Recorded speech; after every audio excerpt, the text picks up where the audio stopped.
On today's UI7 Newsbreak, From what I felt about it, I was disgusted completely. students react strongly to Sunday night's presidential debate.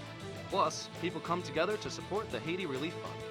Then, we take a look at how one child brings a new meaning to the importance of fire safety. Your UI7 Newsbreak starts right now.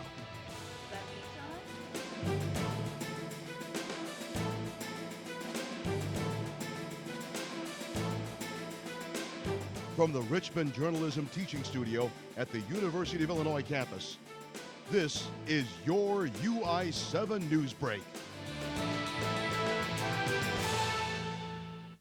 Hello, and welcome to UI7 Newsbreak. I'm Mike O'Neill. And I'm Hunter Warning. Our lead story tonight takes a look at the second presidential debate from Sunday. I caught up with some people around campus to see how they're reacting to the latest twist in this eventful campaign. If you look at Bill Clinton, far worse, minor words, and his was action. His was what he's done to women. There's never been anybody in the history of politics in this nation that's been so abusive to women. That's what Republican Donald Trump had to say during the presidential debate on Sunday night in response to a video released late last week that showed Trump making vulgar comments about women. The video of a 2005 conversation with Billy Bush, who was with Access Hollywood at the time, became a big focus during the debate with Democratic nominee Hillary Clinton. What we all saw and heard on Friday was Donald talking about women, what he thinks about women, what he does to women. Trump's comments have added fuel to an already emotional presidential campaign. I came here to the Illinois Student Union to see how people are reacting to this latest turn. I thought that was a little too much, especially if you're running for president. Pretty much everyone, Republican, Democrat, Independent, who has watched it, I was insulted and pretty disturbed by his rhetoric. What if someone was saying that about his sister or his mother or his daughter? That's something you have to think about. Trump took some shots of his own towards Clinton before the debate started. Trump gathered 3 women who had accused Bill Clinton of rape and a 4th woman who was a victim of rape in a case where Hillary had defended the alleged attacker. Though both pulled some big character moves, neither candidate seemed to win any hearts here on campus. They're like little children still. That's not something I want from a president. I mean, either way, it's going to be a sad turnout, but you can't really do anything about that right now. In Champaign, I'm Hunter Warning, UI7 Newsbreak. Locker room talk may be a topic of discussion for presidential candidate Donald Trump, but for U of I campaign, Trump's words do not sit well. It's on Us is a campaign against sexual assault taking place on college campuses across the country. U of I students were out on the quad for the beginning of the campaign's National Action Week, getting peers to sign a pledge to stop sexual assault. They also discussed the impact of what Trump described as locker room talk. Teach our boys that it's okay to say stuff like this. They're going to think that it's not only okay to say stuff like this, it's okay to actually do stuff to women, not just talk about it, but actually physically harm a woman because, you're a man and that's okay. And, boys will be boys is not a real thing. Other members of the campus community are also teaming up to help support something greater than themselves. Students are working to provide relief to those in Haiti who were hit by Hurricane Matthew. UI7's Deion Johnson spoke with students who are eager to help. As the death toll in Haiti continues to climb, Haitian officials are calling for help. There are approximately 1.4 million people who are in need of basic needs. Local community members met at the Red Herring to develop a plan of action. Erin Perez, a senior here at the university, wants to help any way she can. I don't have any family in Haiti, I don't have any connection, but I just know that as I get older and I become more aware of things that are going on, I feel like, I just want to see what I can do. And I want to see what other people are doing and in what ways I can help. No one in attendance happened to have a direct connection or family members in Haiti, but they all feel as if the hurricane hit close to home. They began piecing together different ways people can assist in a relief effort. The hurricane that hit Haiti was initially declared a Category 5 hurricane, but by the time it hit, it dropped to a Category 4. Now, I had the chance to talk to Dr. Jeff Freeman, an atmospheric science professor here at the university, and he was able to explain to me exactly what type of damage can be caused by a Category 4 hurricane. A Category 4 is capable of catastrophic damage. A storm surge can be anywhere 10 to 20 feet high. That's a 10 to 20 foot rise in the ocean level. And I believe Matthew had 140 to 145 mile an hour sustained winds when it hit Haiti. You had trees that were stripped of their branches as a result of the winds. And a lot of folks there, they live in ramshackle shacks and things like that with these sheet metal roofs. A lot of those structures can't stand up to winds even weaker than that. Now, no plans were set in stone on Sunday's meeting. However, key ideas and valuable points of interest were taken note of and will be looked into a little bit further. Their next meeting is scheduled to happen on October 23rd here at the Red Heron. In Urbana, I'm Deion Johnson, UI7 News. In other campus awareness news, Fire Prevention Week kicked off this past Sunday, where parents and their children could learn about fire safety. UI7's Dakota Carson tells us how one survivor's story can encourage everyone to take safety into their own hands. Sabrina Ashford and her 11-year-old son Dariante know what it's like to witness a fire firsthand. Dariante was only 5 years old when he survived his basement fire back in 2011. Those are just your scars. They're not who you are as a person. It's been 6 years since the incident, and the impact of the fire still has left a mark on Dariante's mom. I don't really let him do much. I'm always like, want him in my sight. Like, what are you doing? I need to see you. I need to see you at all times, and I don't ever want him to get hurt, so I feel like I'm more protective of him. Champaign County understands the importance of fire safety as they began Fire Prevention Week this Sunday. Champaign Deputy Fire Marshal Janet Maupin says she wants to work with parents such as Sabrina to make an emergency plan in the event of a fire. We want them to talk to their kids about what they want the kids to do in the event of a smoke alarm going off or the event of a fire. And a lot of times we get questions from parents about, where should we have the kids go? And we recommend that it be something simple like your favorite neighbor's front door. Educating your kids on fire safety is the first step to keeping them protected, but teaching them to understand the after effects survivors like Durante have to live with is important. To not judge people because of their skin. Dariante may have survived the fire, but the difficult part is surviving life. Sabrina asked parents to understand the scars on her son and realize they do not define him. Don't stare, don't, look at him like that. But I think it's more so a time to teach people about it and let them know, he was in a fire and it could happen to anybody, of understanding that people stare at things they don't know. So it's better to talk to people and explain. In Champaign, I'm Dakota Carson, UI7 Newsbreak.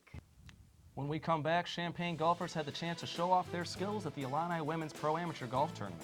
Also, meet a Champaign resident who wishes to carry on a legacy that has lasted almost 40 years. Your daughter just had her first breakup. Do you A, put yourself in her shoes? B, console her? Don't worry, sweetie.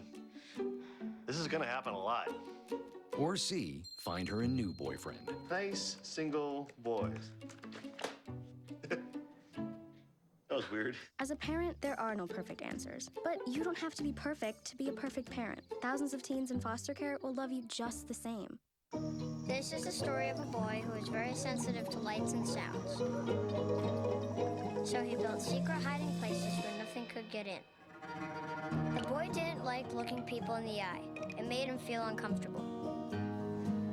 One day, he found out he had something called autism. His family got him help. And slowly, he learned how to live with it better. Early intervention can make a lifetime of difference. Learn the signs at autismspeaks.org. The Illini women's golf team hosted the second annual Pro Amateur Golf Tournament this past weekend. Champaign golf fans had the chance to play a round of golf with professionals to raise money for the women's team. UI7's Sarah Allen has a story. It was a beautiful day to play a round of golf, pro or amateur.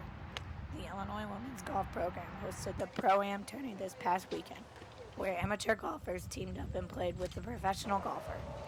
They played a scramble game of golf, using whoever's score was the best for each hole as their official score. The golfers were thrilled to try to beat a pro on a hole, but the option of using the pro score saved them when they needed it. Illini Women's assistant coach, Jenny Caluso, says even though there was competition between the golfers, all golfers really enjoyed was the time they got to spend together. I think they're having a good time. That's really what we want the event to be, is for them to be able to come out, have fun, do something that obviously we love because it's what we do, but something that they love as well. The overall winning team played an incredible game with a score of 6. The amateurs on the team had the pleasure to play with professional golfer Jackie Sismanek. Jackie was excited to play with her team at the tournament and respects how the event shows off some of the team's talent. It's a little clip of the talent that's on their team and what they're fully capable of this year. So I was glad to be a part of this and to be around some great men here as well, and had a fun day out there. Although there were prizes on the line and the competition was heated, the only thing that the pros, the amateurs, and the women's Illini golf team cared about were all playing together on the same course. I just love the fact that everybody's here, all enjoying the same thing and supporting Illini. Anything is just awesome, and we just have so much fun.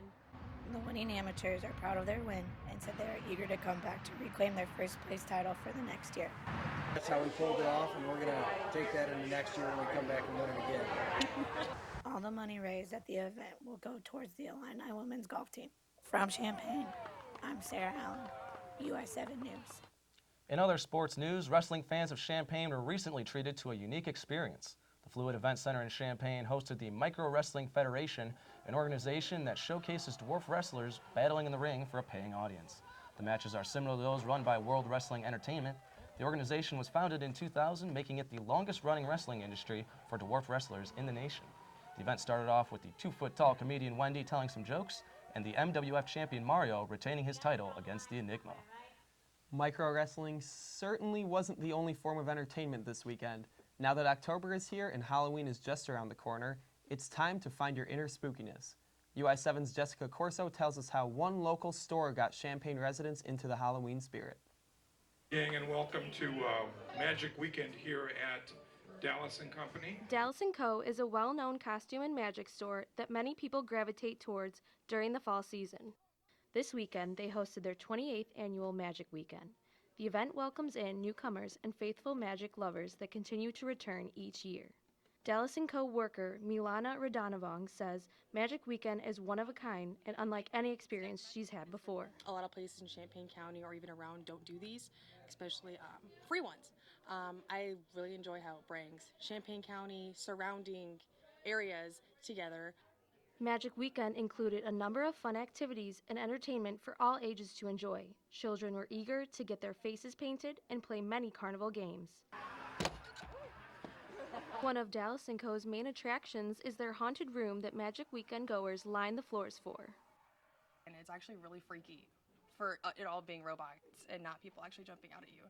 It scared me, and I'm hard to scare, so it was pretty cool. Besides the countless games Dallas & Co. provided for the community, they managed to bring in some of Central Illinois' magicians for an entertaining magic act. Michaelin Teague was a first-time attendee to Magic Weekend and says this was her favorite part. I don't think that I really came here for it, but I ended up spending 10 minutes watching it, so.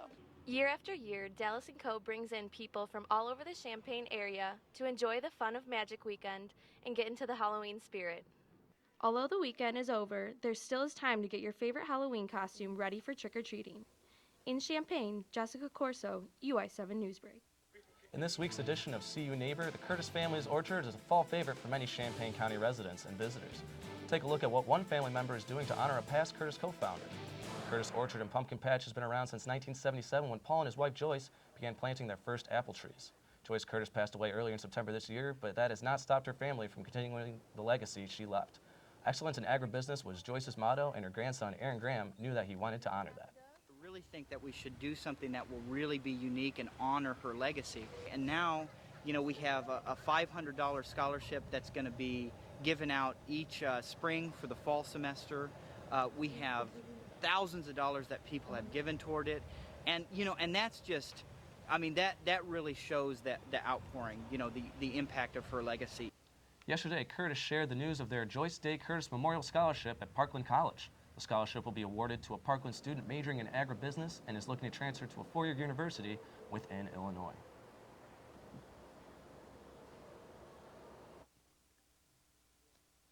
That's all for us here at UI7 Newsbreak.